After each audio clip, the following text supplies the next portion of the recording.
Hotep à tous, bien-aimés frères et sœurs.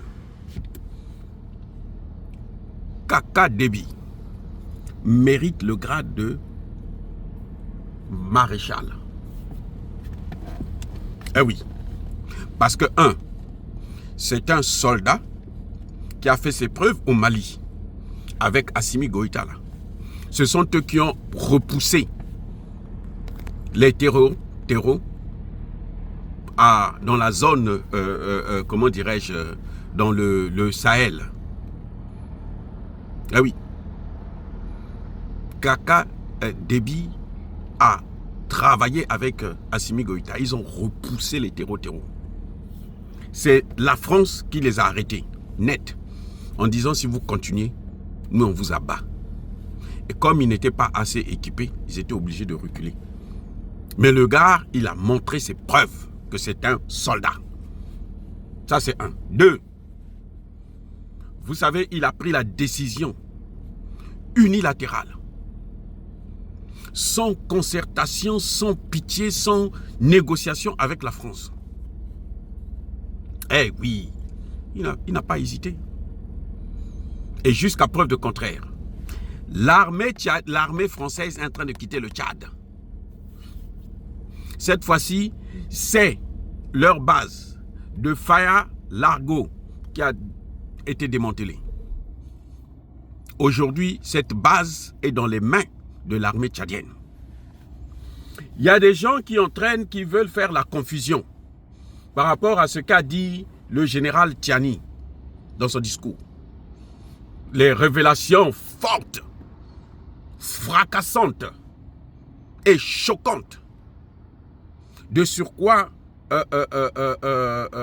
tapageuses, en disant que les Français sont dans le lac Tchad. Et ils disent que ils quittent leur base pour venir dans le lac Tchad. On dit que Kaka Déby est en train de jouer le jeu de la France. C'est faux, les amis, c'est faux. Kaka Déby n'est pas comme Tinubu ou comme Bassirou Diomaye Faye ou Ousmane Sonko. Pire encore, oulala, ça c'est la catastrophe de l'Afrique. Alassane Ouattara. Kaka Déby n'est pas de cette catégorie-là. Il n'est même pas comme le Togolais là, et Yadema. Non, Kaka Déby a demandé à l'armée française de quitter son sol. Il n'a pas négocié. Il n'a pas fait des annonces tapageuses pour faire croire aux gens que non, bon, il va faire des promesses inutiles. Non, il n'avait jamais promis qu'il va faire partie de la base militaire française. Il a décidé un jour comme ça là. Allez, partez. Et là, il leur a donné jusqu'au 31, ils doivent libérer. Le lac Tchad, il faut comprendre que le lac Tchad, là, ce n'est pas le Tchad. Le lac Tchad, c'est entre le Tchad, le Niger, le Nigeria et le Cameroun. Ah, attendez, je reprends. Le lac Tchad, là, c'est cette zone-là, c'est comme un carrefour, c'est comme la zone des trois frontières. Hein? Mali, Burkina Faso, Niger. C'est ça, la zone, le carrefour là. Le lac Tchad, c'est à peu près comme ça. Le lac Tchad n'est pas contrôlé que, c'est une partie du Tchad, mais ce n'est pas contrôlé que par le Tchad. Ça va plus loin, les gars. Le pétrole tchadien là, ça passe par le lac Tchad pour aller au Cameroun. C'est là qu'on est en train de faire Donc, les Français, quand ils sont, ceux qui sont au lac Tchad, là, les terreaux là, qui sont au lac Tchad, ce n'est pas avec l'accord de Kaka Déby. Non. Ils sont là clandestinement. Ce n'est pas l'armée française. Ce sont les terreaux que eux, ils alimentent. C'est justement dans le lac Tchad qu'on a tué 40 soldats tchadiens dernièrement. C'est dans le lac Tchad, là. C'est pas ailleurs, hein? C'est dans le lac Tchad. Et ces gens qui ont été assassinés là, ce sont les gens que la France entretient, que la France équipe. Donc il ne faut pas confondre ce que le général Tiani a dit. Ils sont en train de jouer en Côte d'Ivoire ou au Sénégal. Mais de toutes les façons, vous savez très bien que Côte d'Ivoire, Sénégal, là, ils ne vont pas partir. Hein. Tant que ce sera les mêmes gens qui seront là, ils ne vont pas quitter la Côte d'Ivoire et le Sénégal. Parce qu'eux, ils ne pourront pas prendre la décision.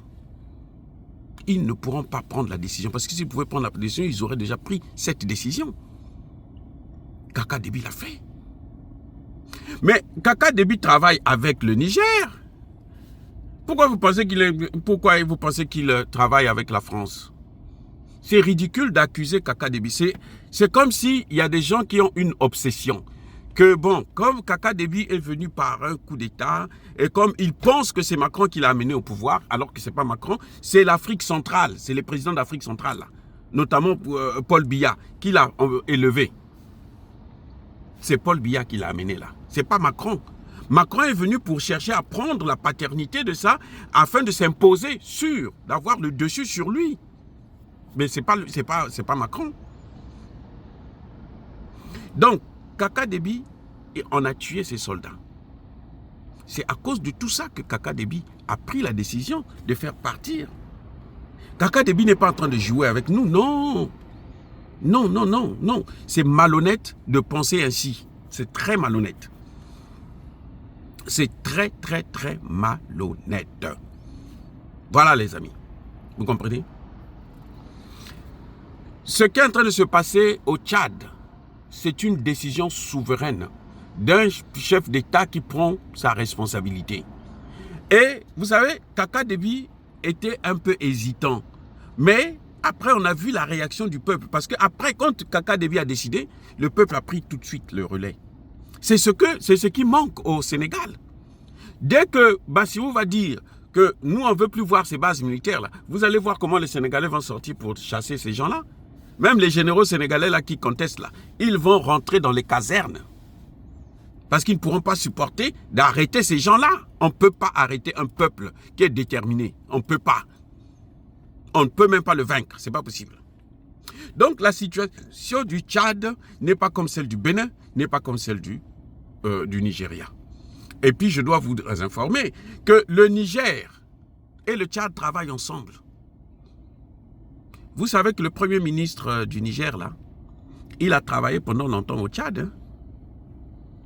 Le Tchad, là, c'est comme sa poche.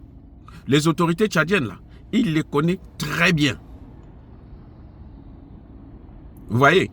Et c'est à cause du Tchad, écoutez bien, c'est à cause du Tchad que la France n'est pas intervenue. Parce que la France ne pouvait pas intervenir au Niger à partir de la Côte d'Ivoire. C'était à partir du Niger, plutôt du Nigeria et du Tchad et du Bénin. Le Bénin, voyons qu'il n'était pas trop solide pour prendre cette disposition. La frontière est très petite. La vraie frontière, c'est avec le Tchad et le Nigeria. Et comme le Tchad avait dit non, ben, ils ne pouvaient pas faire autrement. Au début, ils ont voulu impliquer le Tchad pour que le Tchad puisse aider à faciliter cette intervention. Le Tchad a dit non. Comme le Tchad a dit non, là, ça n'a pas marché. C'est ça qui s'est passé, en fait. Donc, s'il n'y a pas eu l'intervention, c'est vrai, il y a l'attitude du Mali et du Burkina, mais il y a aussi l'attitude du Tchad. Le Tchad avait fermé sa frontière. Mais attendez, vous allez dire aussi que le Tchad n'avait pas chassé l'armée américaine? Non, arrêtez de faire ces confusions-là. Que non, au Tchad, c'est la France elle-même qui est en train de retirer. La France ne peut pas retirer ses soldats au Tchad. Le Tchad, ils appellent ça un porte-avions. Le Tchad que vous voyez là, c'est un porte-avions pour la France. Donc quand la France quitte le Tchad, là, la France perd à la fois l'Afrique centrale et l'Afrique de l'Ouest.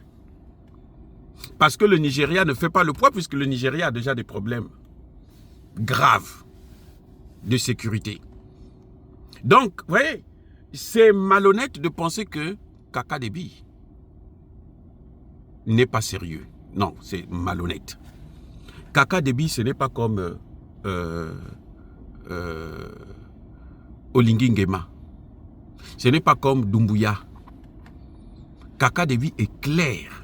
Il a pris position. Quand Kaka Déby est allé en Russie, là, vous avez vu un seul président africain prendre une telle décision? Quel est le président africain francophone que vous connaissez? Même, regardez, même Assimi Goïta et, comment vous appelez ça, le grand là, le grand, c'est un petit frère, mais c'est le grand. Traoré, ils sont allés quand il y a eu la conférence, le sommet Afrique-Russie. Kaka Déby est allé comme ça, il est allé, il décide d'aller en tant qu'État souverain. C'est comme si aujourd'hui Tianis se lève et dit, bon moi je pars en Russie, visite officielle, il va voir Poutine. Voilà le problème. Non, moi je n'ai aucun doute pour la détermination de Kaka Déby, pour sa position, je n'ai aucun doute. Si vous avez des doutes là, bon, si vous doutez parce que ce n'est pas le Mali, ce n'est pas le Burkina, bon, ça c'est votre problème. Mais moi, je n'ai aucun doute. En tout cas, en ce qui concerne les bases militaires. En ce qui concerne le CFA, là, tous les pays de la zone franc sont au même pied d'égalité. Je reprends. En ce qui concerne le franc CFA, tous les pays de la zone franc, y compris ceux du Sahel, sont au même pied d'égalité parce que personne n'est sorti du CFA.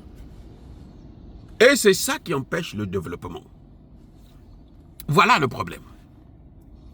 Donc, arrêtez de nous faire croire que, parce que les Français disent que nous avons le discours de Macron à Djibouti, Macron est en train d'envoyer des espions maintenant, des barbouzes.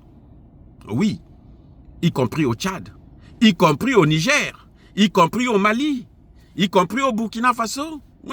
On n'a pas arrêté des espions dans ces pays. Mais ça, ce n'est pas la responsabilité c'est pas Assimi Goïta ou Traoré qui les invite. C'est la France qui sait que en perdant ces pays, elle ne peut pas s'en sortir.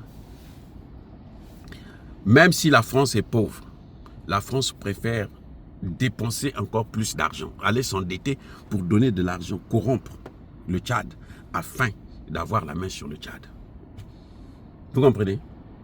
Même si la France est pauvre actuellement, elle ferait tout pour garder ses bases militaires au Tchad notamment.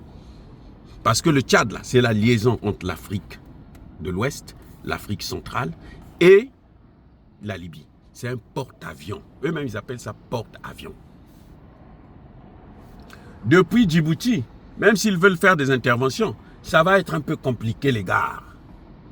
Ils vont envoyer des avions qui vont venir bombarder, mais on les entendra quand ils vont envoyer des troupes au sol. Quand ils vont envoyer des troupes au sol, nous, on va prendre le relais, on va les détruire aussi. On va les massacrer. Ah oui. Donc, vous voyez, je pense que nous devrons apprendre à faire un peu confiance. Lorsque un président prend des engagements, avance vers ce que nous appelons le panafricanisme, il faut l'encourager pour aller. Nous avons encouragé Olingi Nguema, parce qu'au moins il nous a libérés, débarrassés de Bongo. Mais maintenant, on le critique parce qu'il n'avance pas, parce qu'il fait le surplace, parce qu'il joue le jeu de la France. C'est ça. Mais lorsque quelqu'un, si le jour que Olingi Nguema va dire, bon, la France partez, comme le veut la population gabonaise, mais nous allons le soutenir, nous allons l'encourager, nous allons le motiver pour qu'il puisse aller de l'avant et sans retourner encore. Voilà ce qui est en train de se passer actuellement au Tchad. Le Tchad a décidé souverainement, a pris ses responsabilités et tant pis pour ceux qui pensent que Kaka Déby est en train de jouer le jeu. Si vous pensez comme ça, alors il n'y aura pas de panafricanisme. Ça veut dire que même Assimi Goïta, là, vous allez demain dire qu'il n'a jamais été panafricaniste. Soyez bénis abondamment, bénis par le Dieu de Kémite et par nos ancêtres angélisés. Vive l'Afrique éternelle. J'ai dit et j'assume.